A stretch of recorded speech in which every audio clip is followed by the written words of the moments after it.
Hi guys, welcome back to another video. Today I'm going to be going through shoulder mobility for the front squat.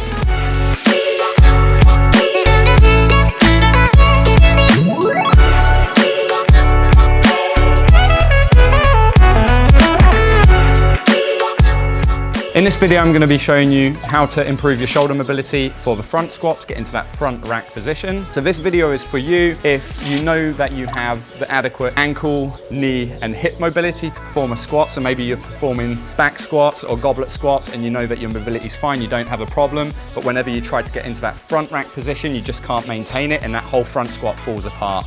So if that's the case, then I'm going to show you how you can start improving your shoulder mobility to get a more comfortable front rack position, which is going to translate to a better front squat. So the first thing we're going to do is we're just going to talk about some of the key functions you need in order to perform a front squat. So one of the most obvious is the shoulder external rotation. So shoulder external rotation is, if you imagine you're in that front rack position there, okay, and then you can see that you have to externally rotate in the shoulder to be able to hold onto the bar on the outside of your shoulder there, okay? If it was on the inside, then it would be shoulder internal rotation. Because we're holding it on the outside of our shoulder, you need that shoulder external rotation. So if you find that when you try to move your hand out, externally rotate your shoulder and you're stuck and you can't get there, then you know you have a limitation in shoulder external rotation, and that's something that needs to be worked on. So if that's the case, I'm going to show you an exercise. It's going to be the first exercise I show you in this video, is how to start improving that shoulder external rotation.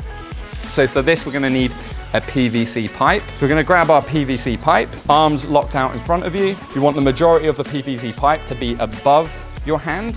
From here, we're going to bend at the elbow and bring this back behind us.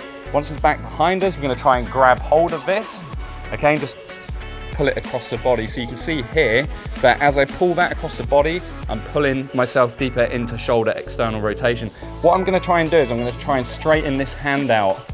Okay, so you can see what I've done there is I'm not gripping onto the bar anymore. We're going to do a passive stretch for 2 minutes in this position. So just find your end range of motion. You don't want to pull too far. Just find a position that's comfortable for you. You feel that stretch, hold it for 2 minutes. Once that 2 minutes is up, we're going to do some isometric contractions, okay, to help strengthen this position. So the first one is me pushing my palm into this pole, okay, and I'm trying to rotate inwards as much as I can for 10 seconds. It's going to be a maximum contraction. I can feel the muscles on the inside of my shoulder now really engaging. 10 seconds, so 10, 9, 8, 7, 6, 5, 4, 3, 2, 1. We're going to do the opposite now. Okay, so now I'm going to imagine that I'm trying to pull my palm away from this pole. So for 10 seconds, pulling away from the pole as much as I can, engaging the external rotator muscles now, the muscles on the outside of the shoulder. 10, 9, 8, 7, 6, 5, 4, 3, 2, 1. Okay, and we're going to repeat this again. So we've got 10 seconds pushing, followed by 10 seconds pulling away, and then 10 seconds pushing, and 10 seconds pulling away.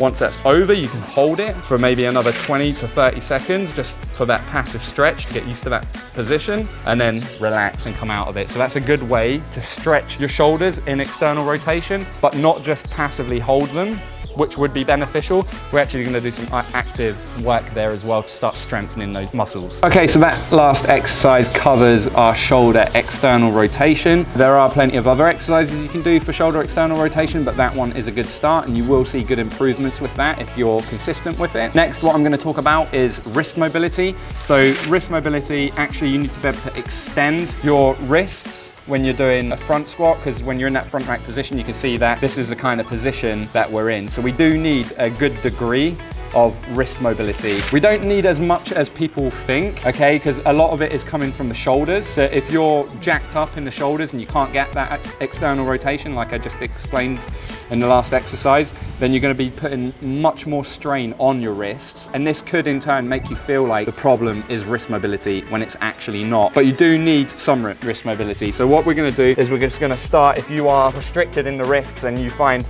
this position hard and you can't get the palm down and keep the back of the palm down, then this is going to be the perfect exercise for you, because we're going to start stretching those muscles on the back of the forearm here, and we're going to start strengthening the muscles on the front.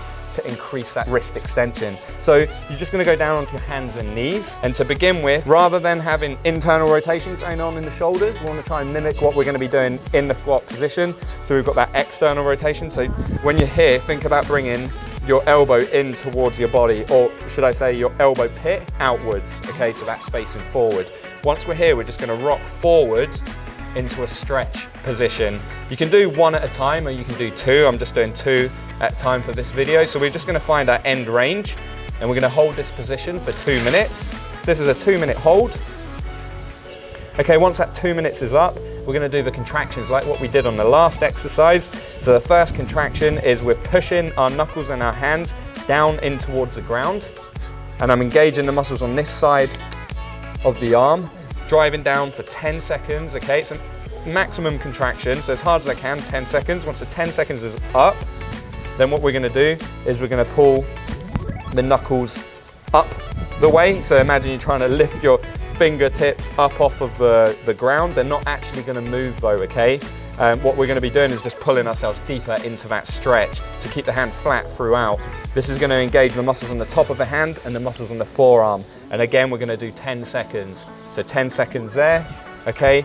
Followed again by 10 seconds pushing down, and then 10 seconds pulling up, 10 seconds pushing down, 10 seconds pulling up. Okay, so basically you're just pushing and pulling for isometric contractions. I'm just doing 10 seconds at a time, but you can do like 15 seconds or you can do 5 seconds. But the point is you're just gonna work on building strength in these muscles responsible for pulling you into wrist extension. Okay, so another mobility restriction that quite often holds people back is actually they have a hard time winging their scapula and getting that scapular protraction, so engaging the serratus anterior. You can see this when people have a hard time keeping that elbow up. People often say that their lats are tight and this is why they can't get up or their wrists are holding them back, but often, more than not, what I see is people are just not getting that scoop in here, okay? So they're not engaging the serratus anterior muscles and pushing forward and up in order to get those elbows up nice and high. So that's what we're gonna work on now. We're gonna work on the control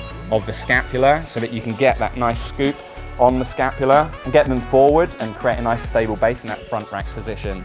So to do this, we're gonna do scapular push-ups. This is a good way to just start strengthening the serratus anterior muscle and working on scapular protraction. So we're down in a push-up position. And when we're in this push-up position, what we're gonna do is we're just gonna make sure that we're not shrugging. So we're actually pulling our shoulder blades down. From here, we're gonna let them come together. So we're pulling them together. And then now this is where the protraction happens. We're actually pushing away from the ground. So pushing our hands down into the ground, protracting the scapula, okay? Pushing up as high as we can, really feel those muscles engaging, and then we're coming back down, scapula together, and then push away as much as you can, as high as you can. Okay, and we're gonna go for 12 reps, really trying to feel it in the serratus muscles, trying to get that scoop on the scaps. I know a lot of people struggle to do the scapular push-ups and actually get the serratus anterior to engage and to get that scapular protraction, just because when you're in that push-up position, you've got all your body weight on top of you. So a nice progression for that. If you're not feeling that exercise, it's not working for you, then you can do serratus punches. Okay, scapular protraction again, but just a lot less resistance now. Use a light resistance band. You're just gonna attach it to something at about shoulder height, arm nice and straight, hold it in your fist, okay? And then from here, we're just gonna start off with the shoulder blades down, okay? We're gonna pull them back so they come together and then push away. And you can actually tap these muscles here and get them to engage and push your scapula forward and work on this movement much easier than if you were doing it on the ground with full weight. Once you start getting comfortable, you can do it on your hands and knees on the ground and then eventually in that push-up position. But this is just gonna help you to build control over the scapula. So this video covers 3 of the basic kind of joint functions that you need to get into that front rack position and perform the front squat, but you know, everyone's different.